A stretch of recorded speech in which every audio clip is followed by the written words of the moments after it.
All right, so we have a non-starting cheap Craftsman blower that does not have spark. I've already verified this. Now, the guy that brought this to me wants me to just look it over. If it's something simple, he wants me to fix it, but if not, he's just going to get rid of it. Which, in all honesty, is what I would have done to begin with, because it's likely not simple. I have already put a new fuel line on this. I've already taken the carburetor off and cleaned it up a bit. It wasn't really that dirty. Really, if anything, we have any issues with the carburetor, it's going to be gasket issues. But the first thing we're going to do is remove all of these bolts that are holding the shell together.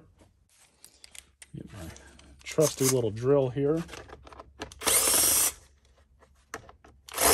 Of course, I think somebody's already been into this.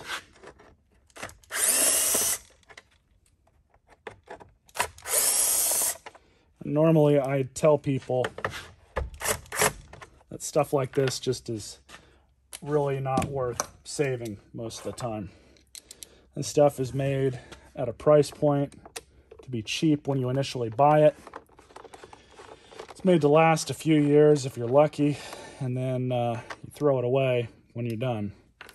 When you can go out and buy a brand new Craftsman blower that will have whatever attachments it comes with, and it'll be brand new with a probably useless warranty. It's just not cost effective to try and fix a lot of this stuff.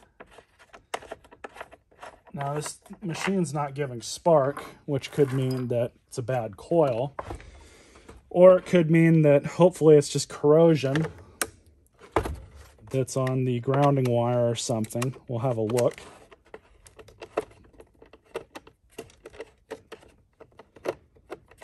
But I'm sure a coil probably runs about $20 for one of these.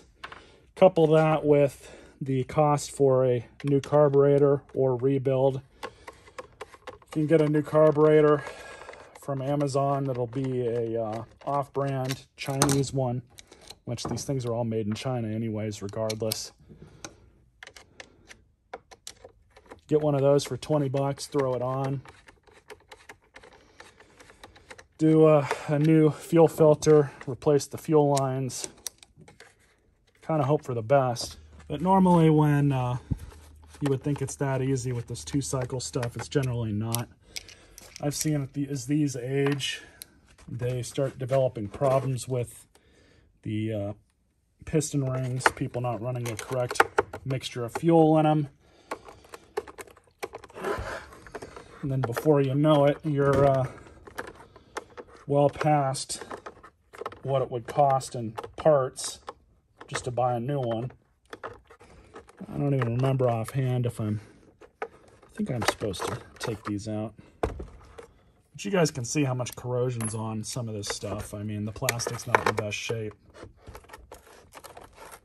He bought this from, I believe he said it was a flea market for $20. And he paid $20 too much for it, in my humble opinion.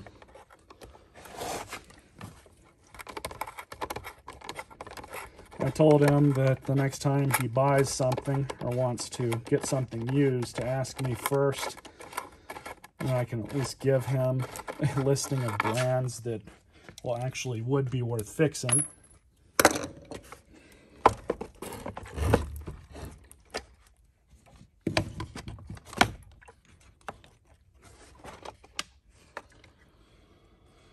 Okay, so everything looks good in here.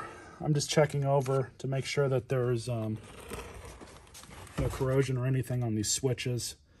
Doesn't appear that there is, but we got to get in here anyway, so I'm just going to pull that part of the shell off.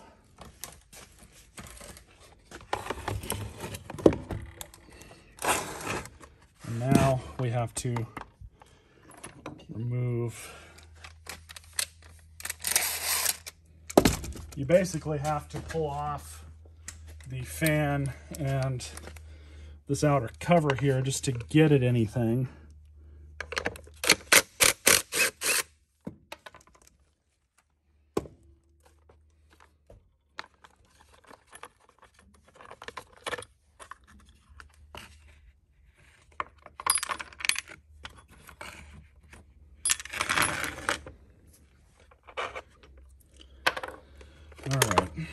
So now we're going to 1, 2, 3, 4.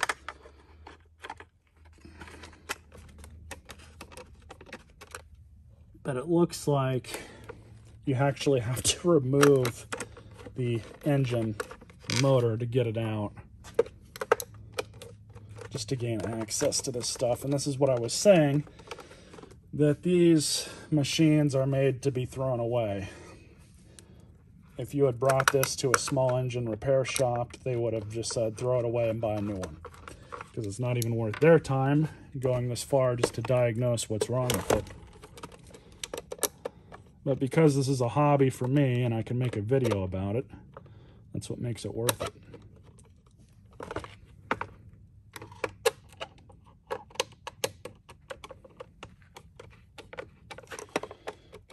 So just one more on this side. We may have to remove some more stuff from the other side.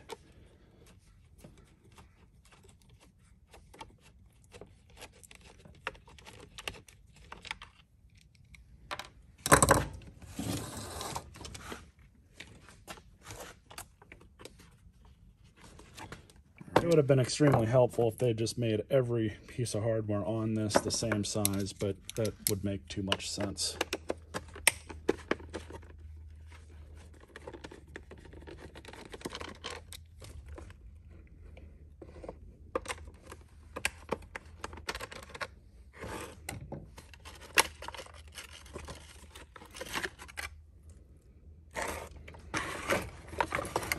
All right, so now you guys can kind of see what we're working with here.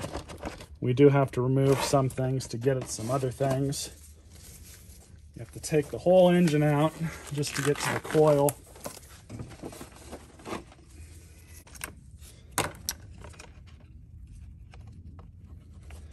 We're just going to remove the trigger.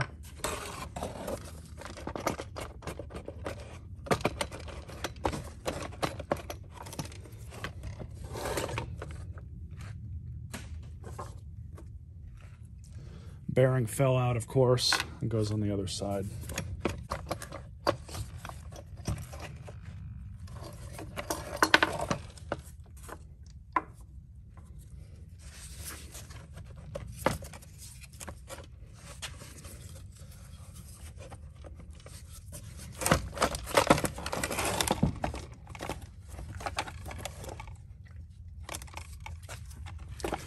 All right, so now we've got access to the coil.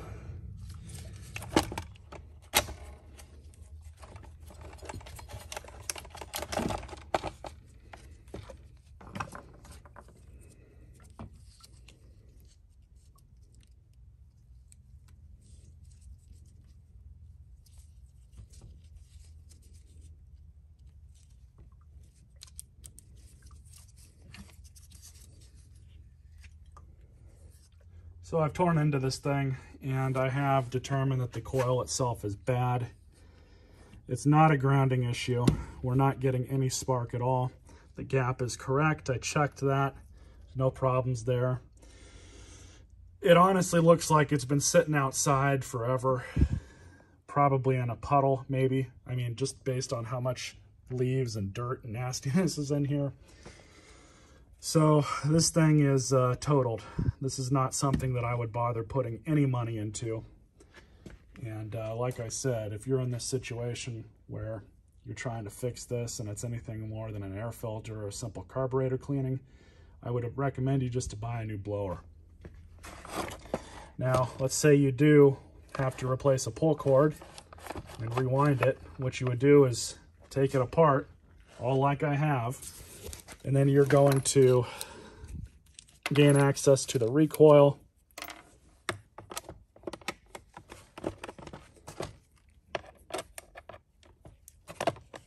By doing this.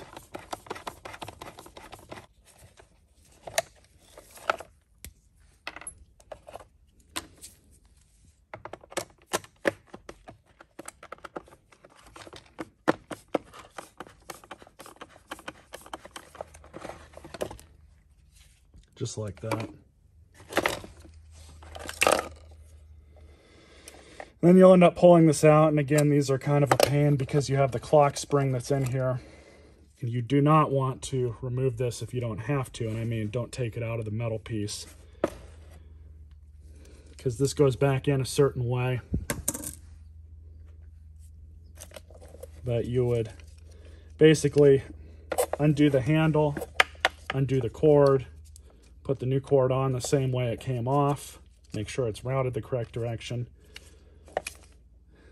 You see there, just tie a knot. But it's unfortunate when you get something like this and you're not really able to fix it. I mean, not that you can, it's just like I said, it's just not cost effective to do so.